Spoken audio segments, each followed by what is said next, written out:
자, 이번 시간에는 지역사회복지의 역사를 보겠습니다. 지역사회복지는 과거의 전통적 역사를 통해서도 출제가 되지만 마치 정책론과 교집합 부분을 이어서 출제가 되기도 하지만 현대 지역사회복지 또는 지역사회발전사를 가지고도 역시 출제가 되어서 약 3문제까지를 보통 우리가 예상을 합니다. 25문제에서 3문제 참 많이 나오지 않습니까? 그래서 이 3문제를 하되 보면은 영국의 복지사, 지역사회 복지사, 그리고 미국의 복지사, 그리고 우리나라의 복지사를 가지고 출제를 하는데 우리나라 복지사는 주로 현대사에서 출제된다고 볼 수 있고, 그리고 영국의 복지사도 현대사지만은 좀 오랜 현대사, 근대사에 벗어난 20세기의 그 복지사, 우리는 보통 21세기의 복지사를 가지고 출제하는 경향이 강한데 영국의 복지사는 20세기의 복지사를 가지고 출제하는 경향이 강하다. 미국의 복지사도 나온 때가 있는데 제가 이 문제풀이를 하고 또 이 교재를 쓰다 보면 여기까지를 제가 여러분들에게 제시를 해야 되는가. 제시를 하면 물론 제도권 교육, 학교 교육에서는 이렇게 해서 노트 정리도 하고 적어봅니다만은 지나치게 부담을 드리는 것 같아서 아예 그 문제는 제가 아예 버려버리라고 이렇게 감히 제가 이게 특강의 관점에서 지금 강의를 하기 때문에 미국의 복지사는 읽다가 읽어지면 좋지만 학창시절에 배운 생각이 떠올라서 읽어보면 좋지만 읽어지지 않으면 과감히 뒤로 밀어놓고 나가셔도 아무런 하자가 없다라고 제가 말씀을 미리 드리겠습니다. 자, 먼저 우리가 영국의 지역사회 복지, 영국의 지역사회 복지가 나와 있습니다. 우리는 사회복지 실천의 태동이라고 하는 것을, 사회복지 실천의 태동은 바로 19세기 후반 자선조직협회와 인보관 운동에서 찾아가고 있습니다. 자선조직협회라고 하는 것은 우리가 정책론에서도 뭐냐면 3교시 1영역인 정책론에서도 강조가 되는 것이 되겠습니다만 자선조직협회 인보관 운동은 언제나 비교 문제로 출제가 됩니다. 그래서 자세한 노트 정리는 정책론에 가서 하기로 하고 여기서는 간단하게 사회복지 실천의 영역으로 본다면 자선조직협회라고 하는 것은 상류층 자본가들의 자본을 바탕으로 해서 중류층이나 중산층 부인들로 구성된 우회 방문원들이 행동대원으로 도움이 필요한 빈민이나 빈민가정, 요즘 같으면 취약가정을 직접 개별 방문을 해서 그들이 무엇을 언제 얼만큼 어떻게 필요한지를 아주 철저히 조사해서 바로 그걸 제공하는 방식을 사용을 합니다. 바로 이렇게 개별적으로 빈민들을 방문해서 그들이 필요한 것을 얼마큼 언제 어떻게 필요한지를 개별 조사해서 지원을 한다는 점에서 개별 사회사업의 기원이라고도 합니다. 그리고 도움이 필요한 사람은 어느 때 갑자기 나타나서 손 벌린다고 지원을 하지 않습니다. 이들은 이 도움이 필요한 사람들은 미리 자선협회나 자선조직에 신청을 해서 등록을 해 놓아야 합니다. 바로 이 등록된 정보를 자선기관이나 자선단체들은 그 정보를 공유해서 그 지역사회에는 무엇이 주된 사업이 한다는 것을 미리 정해놓고 자선사업이 이루어질 수 있다는 점에서 또한 지역사회 조직사업의 기원이라고도 합니다. 물론 현대적 의미로서는 자선조직협회는 이렇게 중구난방으로 무절제하게 이루어지는 것이 아니라 철저한 사전조사, 개별 방문조사 등을 통해서 과학적으로 이루어졌다는 점에서 사회사업의 과학화, 사회사업의 전문화, 사회사업의 현대화 이런 의미도 있지만 실천 현장에서는 개별 사회사업의 기원이자 지역사회 조직사업의 기원이라는 의미를 부여하고 있는 것입니다. 거기 배경에 이렇게 쭉 보시면 그 자선조직협회 그 옆에다가 밑에는 또 다른 그 살찌는 정책론에서 쓸 수 있는 용어를 쭉 적었습니다만 자선조직협회 옆에다가 바로 개별사회사업의 기원, 지역사회조직사업의 기원 이렇게 해서 여러분들이 문장을 단어를 써서 핵심을 빼놓고 그리고 1, 2, 3, 4, 5번을 거기에다가 부가적인 내용, 나중에 정책론에서도 쓸 수 있는 내용으로 여러분들이 숙지를 해놓으시면 다음에 학습하기가 좋습니다. 다음에 인보관 운동 나와 있죠. 인보관 운동. 인보관 운동은 자선조직협회와는 달리 중류층 지식인들이 중심이 되어서 각각의 지역사회, 도움이 필요한 지역사회 주민들과 힘을 합쳐서 이끌어갔던 주민 전체 대상의 의식개혁운동이자 지역사회의 개량운동이었어요. 그렇기 때문에 이들은 보통 지역주민 전체를 대상으로 집단활동이나 교육활동을 통해서 의식도 개혁하고 그리고 지역사회의 개선 개량도 이끌어가는, 그렇기 때문에 보통 우리는 인보관운동을 집단사회사업의 기원이자 지역사회 조직사업의 일환이라고 할 수 있는 지역사회복지관의 기원이라고 이렇게 의미를 부여하고 있습니다. 그래서 자세한 또 살찌는 내용들은 쭉 있습니다만 그저 인보관운동 바로 옆에다가는 집단사회사업의 기원 그리고 지역사회복지관의 기원 이렇게 해서 적어주시면 되겠습니다. 아래에 있는 내용들은 나중에 정책론에서 사용할 수 있는 유용한 내용이 되겠습니다. 자, 거기 보시면 영국의 지역사회 복지사를 보면 20세기 중반에 지역사회 보호의 태동기 그리고 60년대 넘어서 60년대에서 80년대까지는 지역사회 보호의 형성기 그다음에 80년대 후반 이후를 거기 보면 발전기 이렇게 설명을 했는데 우리에게 주로 출제가 되는 것은 바로 60년대 후반부터 80년대로 설정하고 있는 지역사회복지나 지역사회보호의 형성기 4개의 보고서가 여러분들이 가져갈 내용이 되겠어요. 앞에 있는 왼쪽 페이지에 있는 태동기에 있었던 자선조직협회나 인보관운동은 여기에서 공부를 하지 않아도 여러분들이 당연히 가져가야 됩니다. 정책론에서 나오고 지역사회복지로 나오는데 당연히 가져가야 되는데 지역사회복지론으로만 설명해 본다면 바로 지역사회복지의 바로 그 형성기 1960년대부터 1980년대로 설정한 형성기 그래서 1968년에 시범보고서 그리고 1971년에 하버트 보고서 1982년에 바클레이 보고서 그리고 1988년에 그린피스 보고서 이 4개의 보고서는 여러분들이 가지고 가셔야 되겠어요. 그래서 지역사회복지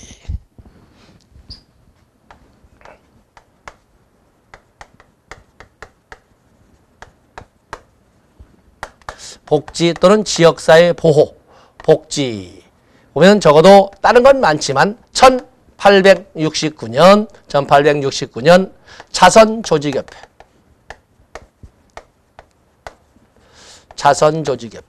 자, 우리는 지역복지에 어떤 의미를 갖는다? 자선조직협회는 바로 지역사회복지의 기원이라는 의미를 갖는다. 그 다음에 1884년 인보관운동 1884년에 인보관운동은 집단사회사업의 기원이기도 하지만 이 인보관운동은 지역사회복지관의 기원으로서 지역사회복지의 또 다른 출발점을 보여준다. 지역사회복지관의 기원이다.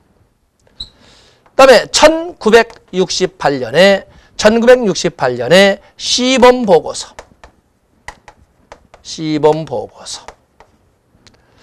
1971년에 또 1971년 또는 1972년이라고 하는데 1971년에 하버트 보고서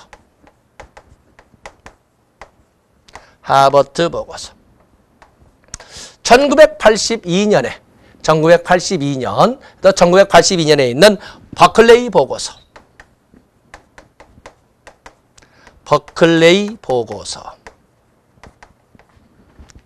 그리고 1988년에 그리피스 보고서 자, 이런 등을 영국의 지역사회복지사의 편년으로 이 정도는 가지고 가셔야 됩니다.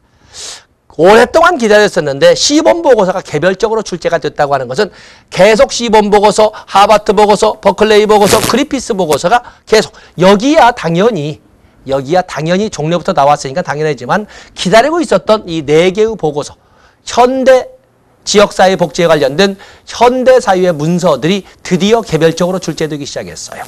그래서 여러분들 보시면 거기 교재에 있는 지역사회 보호 형성기 시범보고서 자 출제로 지역사회 보호로 전환점 시설보호에서 지역사회 보호로의 실질적 전환점은 1968년 시범보고서를 그 전환점의 그 소위 핵심 문서로 설정을 합니다. 그래서 첫 번째 지역사회 보호로 실질적인 전환의 계기는 보호로의 실질적 전환의 계기는 지역사회 보호로의 실질적 전환의 계기는 시범보고서 이후이다. 그러면서 시범보고서는 특히 뭘 강조를 했냐면 지역사회를 사회 서비스의 수혜자이기도 하지만 종래는 중앙정부 중심이기 때문에 수혜자이기도 하지만 지역사회는 서비스, 사회 서비스의 제공자의 기능도 같이 수행해야 된다. 수행하고 있다. 그렇기 때문에 이 지역사회 보호를 위해서는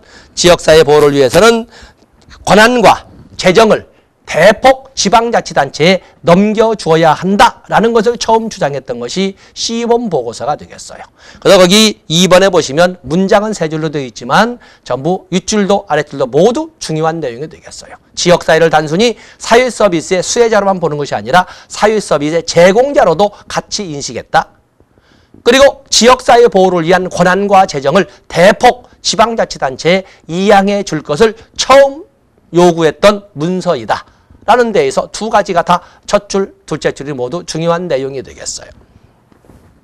또 그런가 하면은 거기 시범위원회는 시범보고서를 제출했던 그 위원장이 시범위원서 시범보고서인데 이 시범보고서에서는 3번에 보면 지역사회에 기초하여 둘째 줄 가족지향적 서비스를 제공하는 새로운 사회서비스 부서의 창설을 주장을 하였다.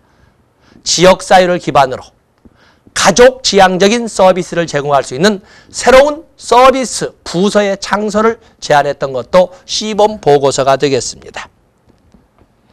또 그런가 하면 5번에 2번과 3번을 같이 묶어서 하고 있습니다만 시범보고서는 지역사회 복지에 관심을 두고 비공식적 서비스와 지역 주민의 참여를 강조했다. 자, 이런 것도 가져. 시범보고서의 내용을 이렇게 정리하고 역시 예상 문제로 우리가 설정할 수가 있습니다. 다음에 1971년에 하버트 보고서. 1971년에 하버트 보고서는 바로 지역사회에 기초한 사회적 보호라는 본 제목이 그렇습니다. 그냥 우리가 하버트 보고서라고 이렇게 사람 이름을 가지고 부르고 있지만 본래 그 보고서의 본래 명칭은 지역사회에 기초한 사회적 보호라는 이름입니다. 그러면서 여기에서는 공식적 서비스나 공식적 서비스 조직만으로는 지역 주민의 욕구를 모두 충족시킬 수 없다라고 주장하면서 셋째 줄 줄쳐질 거 비공식 서비스를 강조했다. 비공식 서비스를 강조했다. 하버트 보고서 1971년이 되겠어요. 1971년. 그러면 똑같은 말을 다른 말로 표현하는 것이 거기에 보면은 지역사회에서 사회적 의존 인구를 지원하기 위하여 다양한 방법으로 제공되는 법정 서비스, 민간 서비스 뿐만 아니라 비공식 수발자에 의한 서비스 역할도 강조했다. 어떤 비공식적 서비스 제공을 강조했다. 그런 것은 1971년 하버트 보고서라고 여러분들이 봐주시면 되겠습니다. 또 그런가 하면 3번을 읽어보겠습니다. 하버트 보고서는 가족체계와 지역사회의 말하자면 근린에 초점을 두고 재정적 원조와 지원의 필요성을 강조했다. 재정적 원조와 지원을 강조했다. 그래서 거기 4번은 똑같이 2번에 있는 내용을 썼기 때문에 거기는 여러분들이 삭제를 해도 됩니다. 어쨌든 하버트 보고서 비공식 서비스의 제공을 강조했다. 하버트 보고서 이렇게 해서 하나는 꼭 가지고 가셔야 되겠습니다. 비공식 서비스 제공을 강조했다. 다음에 1982년에 버클레이 보고서 있습니다. 버클레이 보고서. 버클레이 보고서 거기 1번에 보시면 버클레이 보고서에서는 사회적 보호는 비공식 관계망의 지역사회 주민에 의하여 제공된다고 보고 사회적 보호는 비공식 관계망을 통해서 비공식 관계망을 형성하고 있는 지역 주민들에 의해 관계망을 형성하고 있는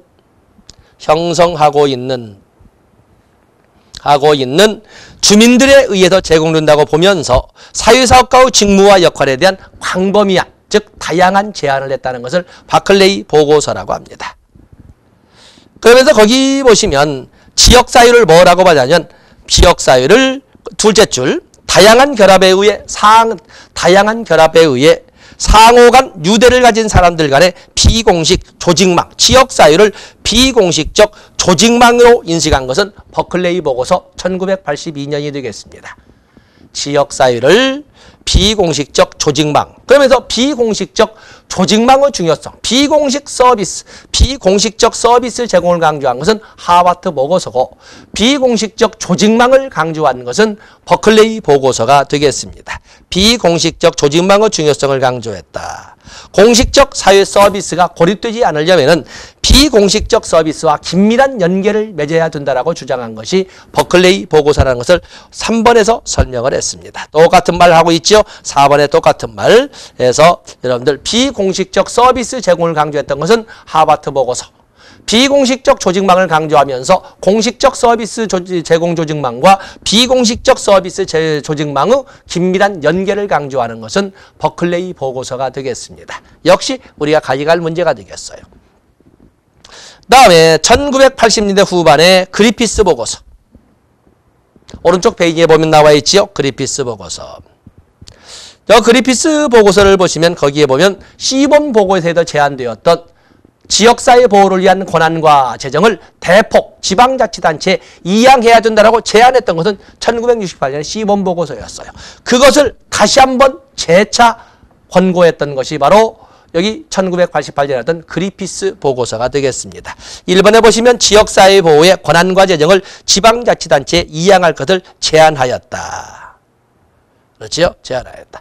또 4번에 보시면 복지다원주의라는 흐름. 1980년대부터 우리는 복지다원주의의 보편화가 이루어지고 있는 거지요. 복지다원주의라는 흐름과 맞물려서 서비스 제공의 다양화를 강조하면서 맞물려서 흐름과 맞추어서 서비스 제공의 다양화를 강조하고 지역기관들 간의 경쟁을 통한 서비스 제공의 다양화를 도모하였다. 자, 그래서 1번과 3번을 가지고 특히 1번은 시범보고서의 제천명이라고 이렇게 써주시고 시범보고서의 제천명. 지역사회보호를 위한 권한과 재정을 대폭 지방자치단체에 이양해야 된다라고 주장한 것이 바로 시범보고서인데 그것을 20년이 지난 1988년에 그리피스 보고서에도 재천명하였다. 1번은 그렇게 해석해 주시고 다음에 그리고 나서 3번 복지다원주의에 맞추어서 서비스 제공의 다양화를 강조하고 그리고 기관들 간 경쟁을 통한 서비스 제공의 다양화를 도모했다. 그래서 1번과 3번을 가지고 여러분들이 접근해 주시면 되겠습니다. 그리고 나머지 문은 시험 직전에 다시 한번 읽어볼 내용이 되겠습니다. 다음에 미국의 지역사회복지에 대한 역사가 학자들마다는 다양합니다만은 미국의 지역사회복지에서는 여러분들이 미국의 지역사회복지는 거기 이념적 배경, 제가 이념적 상황이라고 했습니다만 미국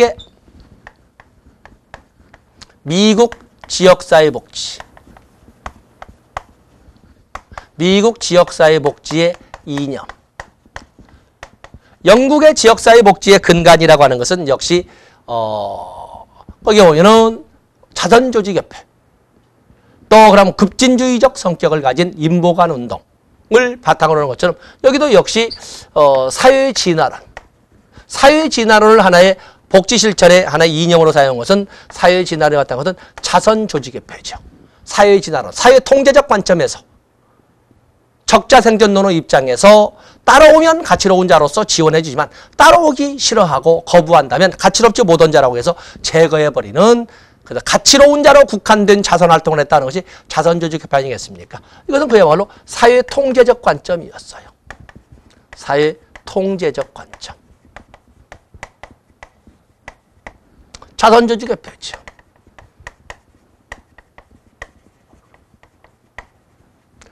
또 그런가 하면 급진주의.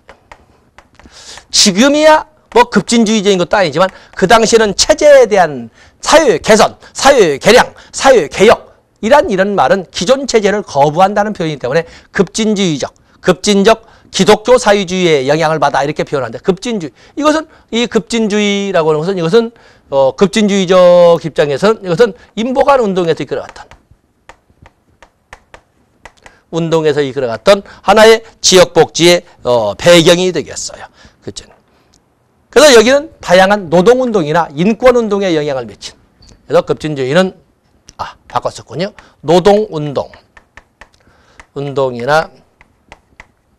인권운동의 하나의 근간을 이룬 것이 급진주의적 배경이 되겠어요. 그다음에 프라그마티즘, 실용주의 프라그마티즘은 퍼스, 제임스, 존 두이르 3대 계보를 통해서 19세기 말 20세기 초에 체계화되는 거거든요. 실용주의에서 강조하는 것은 실용주의는 바로 가변성입니다. 가변성. 그래서 실용주의는 바로 변화. 그리고 가변성이죠. 그리고 써먹을 수 있느냐 없느냐 유용성. 그것을 언제? 지금, 현재. 그리고 변화, 그리고 이 유용성 세 가지를 가지고 그게 필요한 것이냐 아니냐, 존재할 가치가 있는 것이냐 아니냐를 따지는 거거든요. 바로 이 실용주의가 또한 미국 지역사회복지의 하나의 기반으로서 의미를 갖습니다. 기반으로서 실용주의. 또 그런가 하면 자유주의. 자유주의.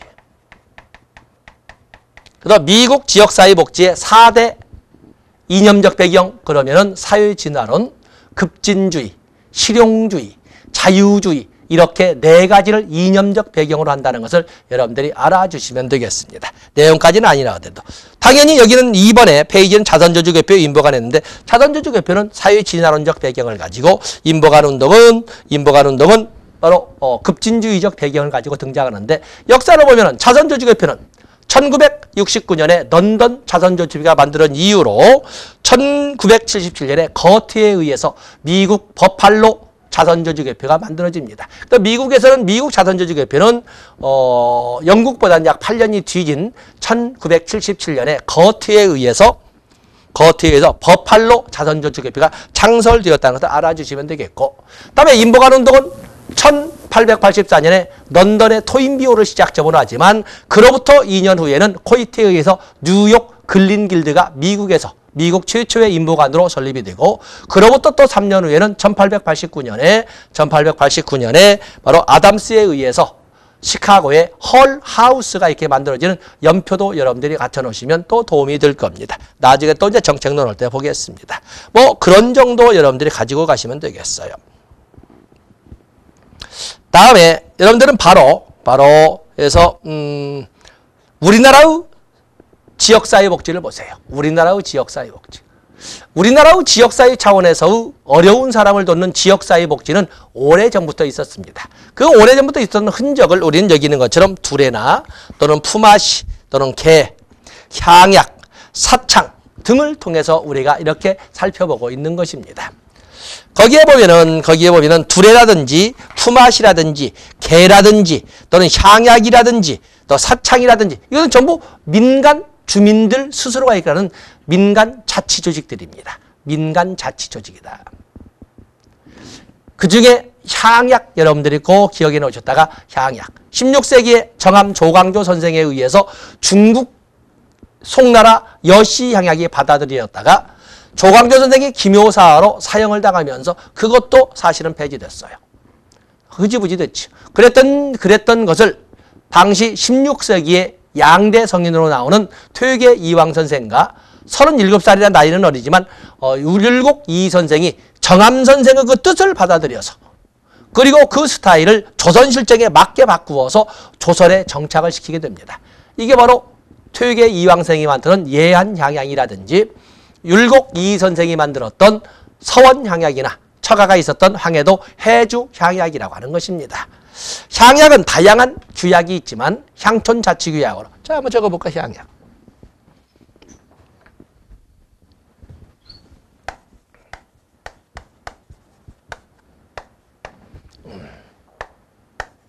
향촌 자치규약. 정암 조광조가 송나라 송의 여시 향약을 도입했던 거였고, 퇴계 이황과 율곡 이 선생이 퇴계와 율곡이 조선 실정에 맞게 수정한 것이 오늘날 우리가 알고 있는 이런 향약이라고 생각하시면 됩니다. 조선 실정에 맞게 바꾼 거죠. 특히 대표적인 4대 규정을 보면, 다양한 규정이 있지만 4대 규정을 보면 덕업상권,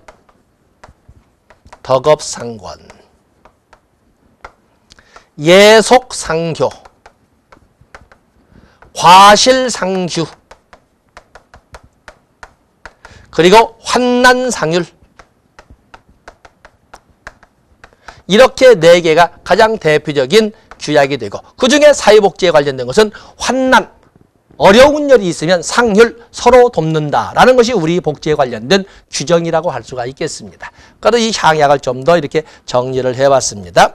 그다음에 그에 비해서 공적 기관으로서는 복지에 관련된 또는 지역사회 복지에 관련된 공적 기관으로서는 거기에 보면 상평창이나 의창 그리고 제도로서는 5가 작통법이 있다라는 것을 알아주시면 되겠어요. 상평창이나 의창이라고 하는 것은 고려시대에 만들어진 구빈기관이자 물가조절기관 아니겠습니까? 바로 이런 전부 이건 공적기관입니다. 그리고 여기 제도, 법이라고 하는 것은 로가 아니라 시스템이라고 나오고 그랬지요. 그래서 5가 작통 제도, 5집을 묶어서 한 통으로 만드는 5가 작통 제도 역시 이것은 공적 제도가 되겠어요. 그래서 지역사회 보호에 관련된 가장 대표적인 제도는 5가 작통법이 있겠습니다. 거기다 종료 표시하시면 되겠습니다. 다음에 우리나라에 보면은 거기 인보관 운동을 중심으로 하는 근대화 시기. 우리는 인보관 운동을 중심으로, 자선제주 개표가 아니라 인보관 운동을 중심으로 해서 지역사회 보호가 이루어졌다는 것을 알 수가 있습니다.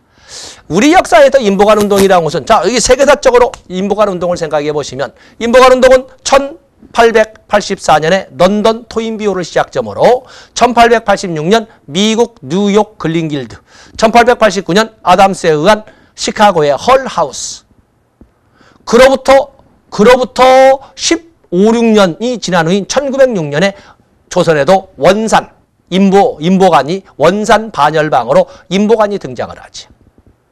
그리고 1921년에는 서울 태화 여자관이 설립됨으로써 우리의 많은 바로 인보관 활동이 현실화되었었다는 것을 이렇게 알아주시면 되겠어요. 그래서 거기 보시면은 1906년 원산 반열병 그리고 태화 여자관 1921년 나와 있죠. 그 정도 보시면 되겠어요. 또 그런 거에는 또 인보관 운동과 또는 지역사회 복지와 유사한 시스템으로서는 1920년대 일본 식민 통치 기간 중에 방면위원 제도도 있었다. 방면위원 제도, 실질적인 제도에 실감나게 제가 설명을 하지 못하지만은 지역사회 보호에 유사한 제도로서는 1920년대 방면위원 제도가 있었다. 그리고 1944년에 지역사회 보호도 일부 들어가 있는 어찌 보면 공공부조의 출발점이라고는 조선구호령이 제정되었었다. 정책론은 또 말고, 자, 그 정도 가볍게 보시면 됩니다. 중요한 것은 바로 해방 이후에 특히 6.25 전쟁을 통해서 만들어진 외국 민간 원조 단체 연합회가 있습니다. 거기 보면 의원기관, 의원이란 말은 외국 민간 원조 단체 또는 외국 민간 원조 기관이란 말을 의원기관이라고 줄였습니다. 외국 민간 원조 기관에 의한 사회복지 사업이 6.25 전쟁이 발발한 후인 1952년부터 들어와서 1970년대 초까지 우리나라의 사회사업을 이끌어가는 중심적 역할. 물론 그 당시 사회사업은 시설보호를 중심으로 했습니다만, 그래서 거기 A급이라고 할 수는 없으나 B 플러스급으로서 그 밑에 의원기관에 대한 설명을 해놨습니다. 6.25 전쟁으로 한국에 들어오기 시작해서 1952년에는 한국의원단체 협의회.